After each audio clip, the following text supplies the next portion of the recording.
language. It's how we communicate with each other on a day-to-day basis. It's how you tell your mom you love her. It's how you're able to call out of work. And it's how you're able to call your friends the most racist slurs. And if you're watching this video, I'm assuming you speak English. And if you don't, how did you find this video? But I can tell you that me and everyone else who speaks English can tell you the English language makes zero sense. And it really just shows that as people, we'll go along with anything, no matter how dumb it is, as long as everyone else is going along with it too. Like when everyone thought Young Thug was trash just because you couldn't understand him.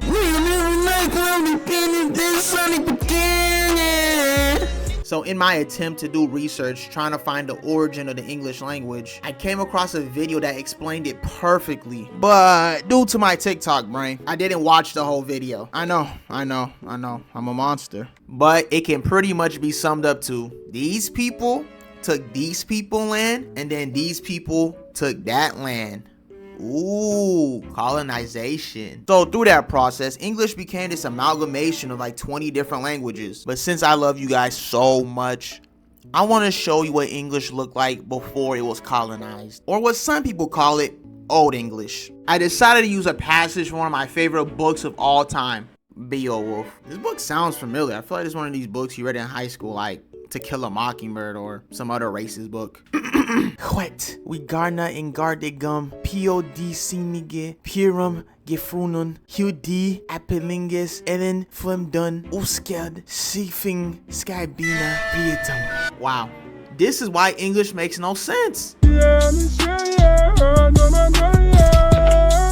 Alright, so now that we've seen the origin of English, I think it's time that we look at what it's turned into now. The first word I want to look at, which is the same word that inspired this video, is the word Sean. But what's wrong with the word Sean? Nothing really if it's spelled like this. But for some reason, I don't know when it changed, but now everyone spells Sean like this. Who is this? This isn't Sean. I could see if you spelled it like this, right? Like this. This is kind of ghetto, but this makes sense at least. But this spelling right here makes zero sense. Like, where is the H coming from? Where is that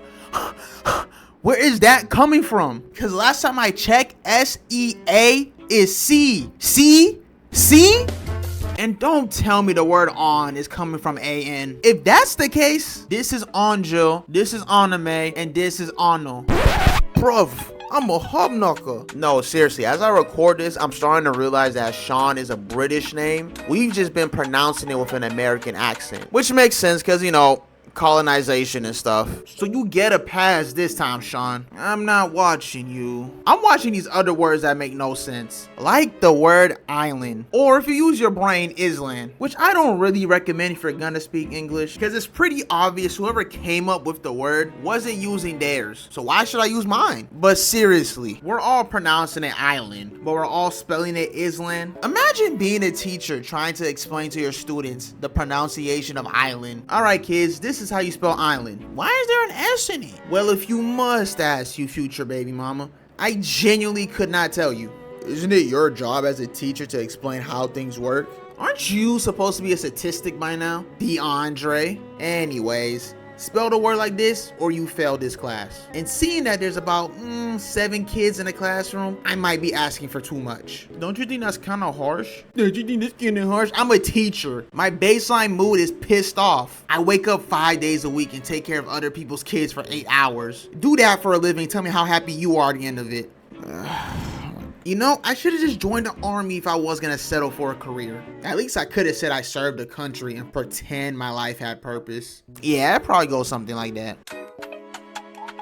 Silent letters. It's like, why are there letters in words you're not supposed to pronounce? I could kind of see it for words like night and night, but that's not even the case most of the time. A lot of times, silent letters are just there to just make words harder to spell. I don't know, like, what's really the point of silent letters? And I thought night and night was one out of the 3 examples that use silent letters, but there's way more words that use silent letters. So I found this chart on Google, and it's really making me realize how many words just have unnecessary letters, like fasten or bomb. Honestly, you can get rid of the whole K list.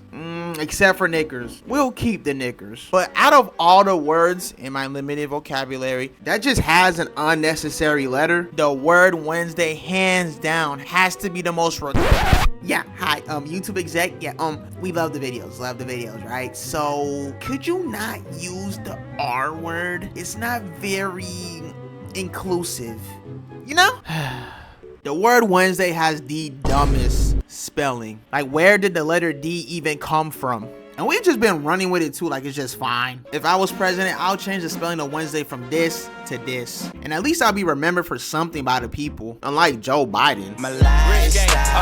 So when you're trying to make a word plural, you're usually adding an S or an ES to the end of the word. Example, if I want to make the word controller plural, I just add an S to the end of it. If I want to make the word Diddy plural, I search a Pride Parade. Simple rules that shouldn't be too hard to stay consistent with, right? But right here we have a goose, one singular goose. Now we have multiple gooses. Now, how do you think we make this word plural? What usually happens is you add an S to the end of the word and call it a shit life. You see, English decides to be unnecessarily complicated and decides to make the plural of goose, geese. Geese! Which just takes everything you know about the English language and takes a hot, steaming, confusing shit on its face. But it's okay. It's okay. We'll run with it as long as the rule stays consistent. So let's use a word similar to goose, which should have the same set of rules, right?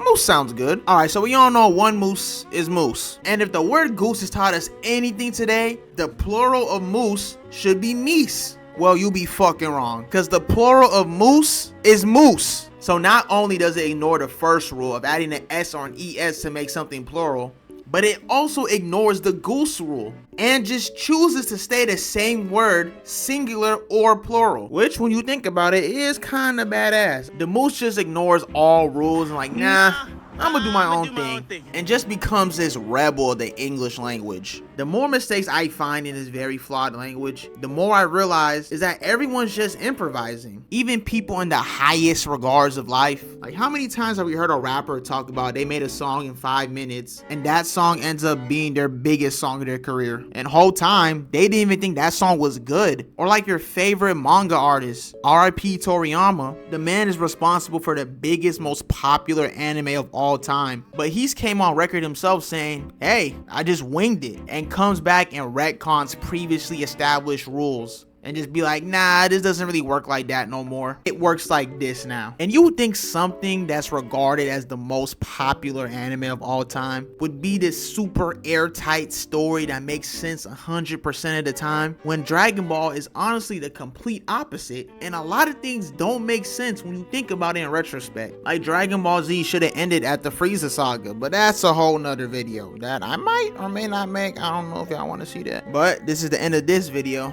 And I want to say thank you for everyone for watching. New video next week.